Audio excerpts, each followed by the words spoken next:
네, 안녕하세요. 영긍정입니다. 그동안 잘 지내셨나요? 오늘은 제가 필사한 것을 블로그에 올렸을 때 많은 분들에게 질문받은 내용을 영상으로 제작해봤습니다. 우리가 뭔가를 시작하기 전에는 꼭 준비물부터 챙겨야 될 것 같잖아요. 그래서 펜은 뭐 어떤 걸로 써야 되는지, 그리고 노트는 어떤 걸 사야 될지, 그리고 글감은 어디서 찾을지, 그리고 혹시 필요한 아이템은 어떤 것들이 있는지 궁금해하는 분들에게 도움이 될 만한 내용으로 준비를 해봤으니까 꼭 끝까지 시청해주세요. 자, 그럼 이제부터 시작하겠습니다. 네, 첫 번째는 펜인데요. 제가 펜을 고르는 기준은 첫째, 그립감이 좋아서 장시간 글을 써도 무리가 없을 것. 둘째, 글자를 썼을 때 분비물이 생기지 않을 것. 셋째, 가벼워서 가지고 다니기 편할 것. 이 기준에 충족되는 것들로 고르고 있고요. 그리고 되도록이면 국내산 제품을 애용하려고 하고 있어요. 요즘 제가 가장 즐겨 쓰는 펜은 이 모나미 FX153 시리즈인데요. 블랙 0.7은 주로 한글 문장을 쓸 때 애용을 하고 있고요. 그 다음에 영어 문장을 필사할 때는 FX153 0.5가 있거든요. 그게 더 얇은데 아무래도 영어는 이렇게 제가 필사를 했을 때 모르는 단어나 뭐 인상 깊은 부분에는 제가 이렇게 색연필로 따로 표시를 해둬요. 그래서 이제 볼펜 심이 두꺼우면 좀 번짐 현상이 있더라고요. 그래서 이런 얇은 펜으로 좀 쓰려고 하고 있고요. 그 FX153 시리즈가 좋은 게 펜이 이렇게 육각형의 형태를 하고 있거든요. 그래서 손으로 쥐었을 때 단단하게 중심이 잡히는 감이 있고요. 그립감이 좋아서 오래 쓰기 편하더라고요. 그리고 이제 저점도 잉크를 사용했다고 홈페이지에서 봤는데 실제로 글자를 썼을 때 뭉침 현상이 없이 굉장히 깔끔하게 작성이 된다는 거를 좀 볼 수가 있었어요. 네. 그리고 조금 더 두꺼운 글씨를 써야 될 때는 FX 제타 시리즈를 쓰고 있는데요. 이렇게 손잡이를 잡는 펜대에 골무 형식의 그 고무가 덧씌워져 있어서 쥐었을 때 촉감이 부드럽고요. 그리고 글씨도 부드럽게 잘 써지더라고요. 그래서 이 네 개를 제가 구분을 해봤는데, 이게 참고가 되셨으면 좋겠어요. 가격도 합리적인 편이라서, 편하게 쓸 수 있는 게 장점인 것 같습니다. 네. 한자를 쓸 때도 처음에는 일반 볼펜으로 이렇게 썼었어요. 네. 그런데 이제 아무래도 그냥 볼펜으로 쓰다 보니까 한자를 쓰는 맛이 좀 안 느껴지더라고요. 그래서 이 모나미에서 나온 플러스 펜이랑 그 다음에 다이소에서 구매한 플러스 펜으로 펜을 바꿔봤어요. 그래서 이런 플러스 펜으로 쓰기 시작했더니 이 한자라는 건 아무래도 한 획 한 획 쓸 때 좀 획이 부드럽게 이어진다는 느낌이 있고 그래서 계속 이렇게 플러스 펜으로 쓰고 있는 것 같아요. 네, 확실히 볼펜으로 썼던 것보다는 더 획이 좀 살아있다는 느낌이 드실 거라고 생각을 해요. 그리고 가끔 이제 노래 가사나 좋은 문장을 쓸 때는 이 제브라 사라사 그랜드 펜을 쓰고 있거든요.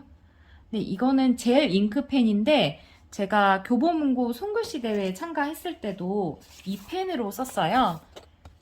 근데 이 펜이 좀 굵게 나오는 펜이다 보니까 이렇게 굵은 선의 글자를 쓰거나 혹은 도화지처럼 두꺼운 재질의 종이에 쓸 때 더 장점의 빛을 발하는 것 같아요.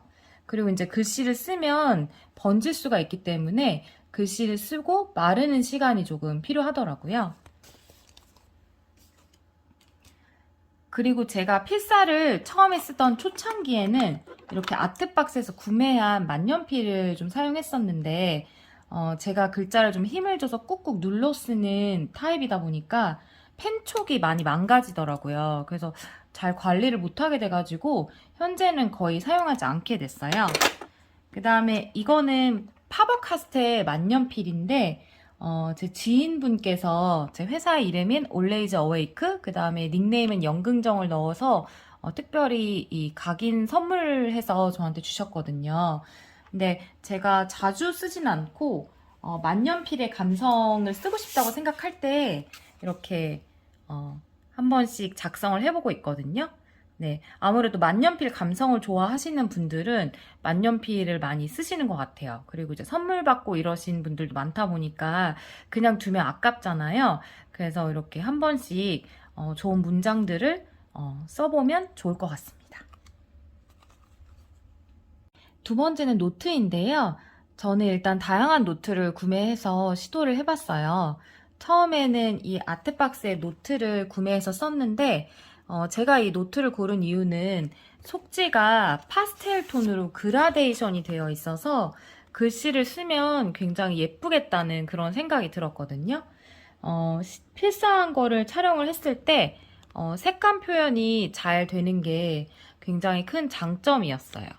이렇게 보시면 그라데이션이 되어 있어서 굉장히 예쁘게 글씨가 표현이 됐던 것 같아요. 그리고 크기가 작다 보니까 이렇게 가지고 다니기에도 편리했고요. 그래서 시나 노래 가사를 적을 때 이 노트를 많이 사용을 했었습니다. 네, 이 노트를 많이 썼었고요. 네, 한자 필사를 할 때도 이렇게 한자용 노트를 구매를 해서 썼는데 처음에는 이런 무선 제본 노트로 사서 사용을 했었어요. 근데 이거를 꽉꽉 접어서 펼치고 이런 게 많이 불편해가지고 조금 더 편한 걸 찾다 보니까 이런 스프링 재질로 되어 있는 한자 노트가 있더라고요. 그래서 스프링용으로 좀 바꿨고요. 아무래도 한자는 음이랑 뜻을 익혀야 되기 때문에 이렇게 칸 구별이 돼 있어서 적는 게 편하고요. 그리고 글자도 우리가 익숙하게 쓰는 게 아니다 보니까 이렇게 큰 네모칸에 쓰는 게 글씨체 교정에도 도움이 많이 되는 것 같습니다. 영어는 교보문고에서 구매한 8mm 줄노트에 썼고요. 기억하고 싶은 문장이나 모르는 단어는 색연필로 표시해서 다시 보기 좋도록 했어요. 그리고 중국어는 가지고 다니면서 보기 위해서 크기가 이렇게 작은 카카오 노트를 구매해서 썼고요. 만약에 가지고 다니면서 보시려면은 이렇게 작은 노트에 작성을 하셔서 다니시는 게 보시기에 더 편할 것 같아요. 그래서 이런 작은 노트를 좀 추천드리고요. 네. 불어 공부할 때는 이 노트를 쓰고 있는데요. 이게 메이드 인 프랑스라서 이 노트를 쓰면은 왠지 불어 공부가 더 잘 될 것 같다는 생각이 들어서 충동적으로 구매를 해버렸어요. 근데 열어보면 종이가 이렇게 도화지 재질이라서 굉장히 두껍고요. 그림을 그리기에 좀 적합한 그런 재질 같아요. 금액도 비쌌는데 사실 제가 불어 공부를 거의 못하고 있거든요. 그래서 몇 페이지를 못 썼어요. 그래서 이 영상을 촬영하면서 반성을 하고 다시 한번 불어를 열심히 공부해 보겠다고 마음을 다잡아 봅니다. 그리고 제 블로그를 보니까 원고지를 검색하시는 분이 많더라고요. 그 손글씨라고 하면 왠지 모르게 원고지가 딱 생각이 나잖아요. 그래서 저도 처음에는 이렇게 200자 원고지 노트를 구매를 해서 썼었는데, 사실 200자다 보니까 이렇게 글씨를 많이는 못 쓰거든요. 그래서 좀 세로가 긴 400자 원고지로 구매를 제가 했어요. 근데 보시면 이제 세로로 길다 보니까 그래도 많은 문장을 쓸 수 있긴 있는데 이게 아쉬운 점이 뭐냐면 잘 뜯겨져 나가요. 그래서 만약에 글자를 쓰시고 이걸 뜯어서 뭐 한 장 한 장 붙이시기에는 편한데 관리가 잘 안 되는 거예요. 그래서 제가 400자 원고지 형식의 노트가 있는 거를 발견하고 이걸로 구매를 했거든요. 근데 이 원고지를 쓰고 싶은 분들은 이 노트가 굉장히 좋아요. 보시면은 이렇게 세로로 돼가지고 좀 그래도 많은 분량의 글자를 그래도 쓸 수가 있어요. 그래서 저도 굉장히 애용을 하고 있거든요. 그래서 원고지를 원하시는 분들은 이 노트를 한번 구매하시기를 추천을 드려볼게요. 네, 특히 제가 드라마 인간실격 대사 썼을 때 많은 분들이 좋아해 주셨던 기억이 나요. 네, 그 다음으로는 이렇게 상장 용지도 구매를 해봤어요. 상장은 제가 나중에 뭐 부모님이나 지인분들한테 감사의 마음을 표현할 때 드리려고 구매를 해놨거든요. 그래서 오늘도 잘했어 상이라고 제가 블로그 이웃분들한테 전하고 싶어가지고 예전에 이렇게 한번 써서 블로그에 올린 적이 있었거든요. 그래서 상장 종이도 문구점에 판매를 하니까 혹시라도 뭔가 이벤트를 하고 싶으실 때 쓰시면 좋을 것 같아요. 그리고 제가 좀 특이한 시도를 해보고 싶어서 이런 펜시 페이퍼랑 그 다음에 한지 종이도 사서 작성을 해봤어요. 근데 아무래도 한지는 제가 자주 쓰는 종이 재질이 아니다 보니까 글씨를 잘 쓰기가 어렵더라고요. 그래서 아무래도 연습을 좀 더 하고 작성을 해봐야 될 것 같아요. 나중에 제가 한지에도 글씨를 써서 한번 올려보도록 하겠습니다. 필사 글감은 어떻게 찾는 게 좋을지 고민하시는 분들도 많으신 것 같아요. 그래서 제 블로그 유익 검색어를 살펴보면 필사하기 좋은 문장이나 글로 검색하시는 분들이 많더라고요. 근데 아무래도 좋아하는 것들을 위주로 많이 읽는 책이나 그런 장르를 위주로 선택하시는 게 좋을 것 같다는 생각이 드는데요. 저는 일단 책 한 권을 통째로 필사할 자신이 없기도 했고, 시를 읽는 거를 워낙 좋아해서 시집으로 시작을 했어요. 시는 길이가 상대적으로 짧다 보니까 좀 부담이 덜하기도 했던 것 같아요. 그리고 이제 평소에 잘 쓰지 않는 은유적이고 함축적인 표현을 읽고 손으로 쓰니까 일상을 좀 감성적으로 채우는데 도움이 많이 되더라고요. 그래서 내 삶에서 낭만과 상상력이 조금 부족하다 하는 분들에게는 시집필사를 적극 추천드려요. 그리고 가장 대중적으로 많은 분들이 쓰시는 것이 노래 가사나 드라마 대사가 아닐까 싶어요. 제 블로그도 노래 가사를 검색해서 들어오신 분들이 많이 눈에 띄더라고요. 사실 노래 가사는 CD나 음원 스트리밍 사이트, 그리고 구글 검색을 통해서도 보실 수가 있는데, 제 블로그를 검색해서 들어오시는 분들이 많은 걸 보면 아무래도 손글씨의 정서를 좋아하시는 분들이 많은 것 같아요. 저는 주로 힘들 때 위로받았던 곡이나 제가 인상 깊게 본 드라마 명대사 위주로 필사를 해서 올렸었습니다. 그래서 공감해주신 분들이 많이 있어서 기억에 많이 남아요. 네, 외국어는 유튜브 채널을 통해서 학습한 거를 노트에 주로 정리를 했고요. 영어 실력을 향상시키고 싶다는 생각에서 원서 필사를 생각을 했어요. 이것들이 제가 가지고 있는 원서들인데 블로그를 통해서 어디서 구매하셨냐고 문의하시는 분들이 많아서 말씀을 드리면 교보문고 외국도서 코너에서 주로 구입을 했고요. 그 다음에 없는 것들은 네이버 쇼핑에서 검색해서 구매를 한 적도 있습니다.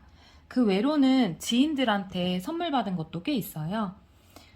그냥 읽기만 하는 것보다는 몰랐던 표현이나 좋은 문장을 따로 노트에 필사를 해두니까 영어 실력 향상에 도움이 많이 됐고요. 그리고 필사하기 전에는 이렇게 구매를 해놓고 완독하지 못한 책이 많았거든요. 그런데 필사를 시작한 책은 모두 완독을 할 수 있었어요. 처음에는 원더로 시작을 했는데, 영화를 봤기 때문에 내용을 잘 알고 있기도 했고, 그리고 그동안 제가 읽었던 원서에 비해서 내용이 쉬운 편이라서 술술 읽히더라고요. 그래서 원서가 어렵게 느껴지는 분들은 이 원더를 좀 추천드리고 싶고요. 그 다음으로는, 일론 머스크 공식 전기, 그 다음에 악마는 프라다를 입는다, 그 다음에 스티브 잡스 공식 전기의 책을 모두 완독하고 그 다음에 책 내용 중 일부를 발췌해서 블로그에 필사해서 올렸어요. 그래서 제가 올린 걸 보고 긍정적인 자극을 받았다고 하시는 분들이 많아서 더 열심히 할 수 있었던 것 같아요. 중국어는 HSK 7급 자격증을 2009년에 취득을 했는데 너무 오래되기로 했고 그 이후로 거의 쓸 일이 없어서 실력이 많이 녹슬었어요. 그래서 다시 공부를 시작해야겠다고 생각을 하다가 찾은 게 바로 진짜 중국어 유튜브 채널인데요. 유튜브에 업로드된 영상을 보고 공부한 내용을 정리해서 블로그에 올리기 시작했어요.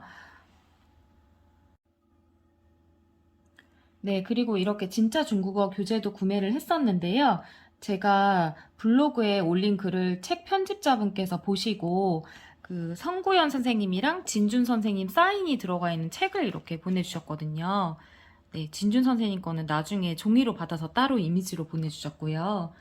그리고 제가 원래 구매했던 책은 지인한테 선물을 했어요. 그래서 열심히 공부를 하고, 그리고 블로그에 올리다 보니까 이렇게 좋은 일도 생기더라고요. 그래서 앞으로도 묵묵히 열심히 하려고요. 그리고 다음으로는 필사에 도움이 되는 아이템을 소개를 드리려고요. 첫 번째는 바로 이 북다트인데요. 우리가 책을 읽고 만약에 인상 깊은 구절이 있었을 때 줄을 쳐두기도 하지만 책을 깨끗하게 유지하고 싶으신 분들은 좀 망설이게 되잖아요. 그렇다고 해서 이렇게 책장을 접어두면 책이 좀 망가질 것 같고 하니까. 근데 이 북다트를 보시면 이 안에 이제 금속 책갈피들이 이렇게 들어있거든요. 그래서 이걸 하나씩 이제 꽂아서 책에다 이렇게 표시를 해두시면은 나중에 바로 찾아서 필사를 하시기가 굉장히 편해요. 그래서 저도 좀 잘 이용을 하고 있어요. 그래서 이 북다트라는 아이템을 추천을 드리고요.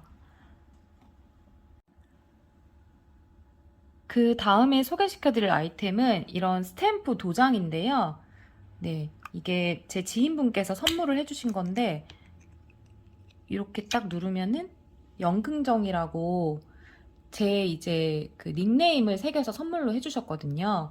근데 제가 글씨를 쓰고 처음에는 그냥 올리다가 이 도장을 찍어가지고 이렇게 모든 글씨마다 이렇게 올리기 시작을 했거든요.